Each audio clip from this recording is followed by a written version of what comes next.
Neanche a farlo apposta, mentre due slavine si staccavano dai versanti delle montagne bellunesi, a Villa Pà di Sedico l'assessore all'ambiente e protezione civile Giampaolo Bottacin presenziava una conferenza proprio sul tema dello stato di avanzamento dei lavori di difesa dalle valanghe e i piani operativi di intervento della protezione civile. Piano di protezione civile che abbiamo attivato dopo l'uragano Vaia a causa dei siti valanghivi che si sono generati a causa della caduta degli alberi, in modo particolare quei siti valanghivi che possono creare problemi ad abitazioni o viabilità. 29 gli interventi già avviati dal 2019 ad oggi, 22 in Agordino, 2 in Cadore e 5 in provincia di Vicenza, interventi fondamentali per la sicurezza del territorio, ricalca Bottacin. Di questi alcuni hanno già raggiunto il completamento, altri sono in fase avanzata e altri ancora in itinere sulla base delle priorità di gestione del rischio. Il piano che è stato realizzato, un piano colossale che è stato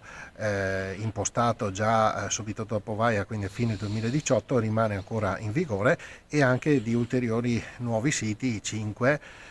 probabilmente 5 o 6, che saranno